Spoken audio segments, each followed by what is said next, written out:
Paano po pag hindi magbukas ang regular sa RCBC Pulse? Ito po ang sabi.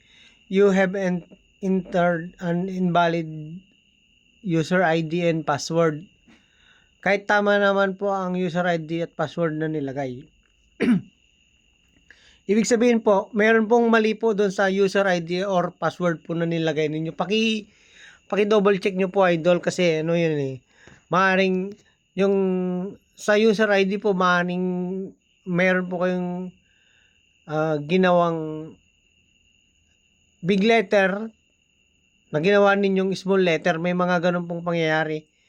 Paki double check nyo na lang po.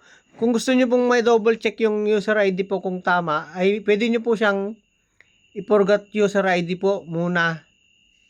Tapos kapag hindi po sigurado yun sa password naman, pag na-receive nyo na po yung user ID nyo na pinorgat user ID, ipapadala kasi yun sa email address ninyo.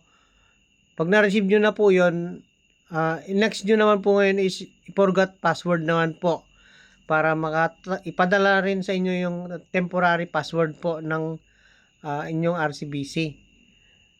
Wag nyo na pong ulitin para hindi po siya ma-block po. Kasi pag na-block po yan, mahihirapan po kayo, tatawag po kayo sa customer service po, yan.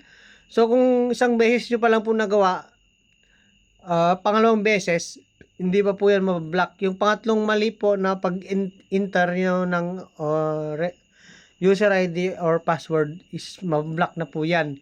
So kailangan nyo pong masigurado na tama po yung user ID at password na nilalagay ninyo. Kagaya nga po ng sinabi ko na baka po ang nagawa ninyong user ID ay puro small letter, tapos may nagawa kayong isang big letter dyan ngayon, kaya po nag-i-invalid, ganun po.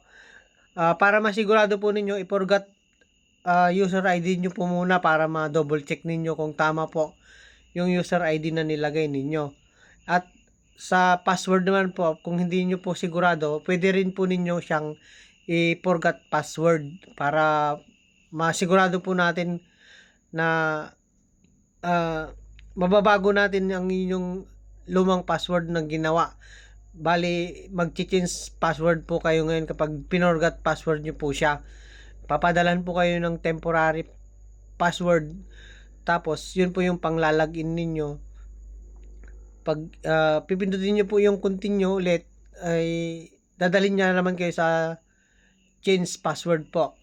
So, ganun po muna yung gagawin ninyo mga idol para maiwasan po natin yung ma-block po yung RCBC Pulse natin.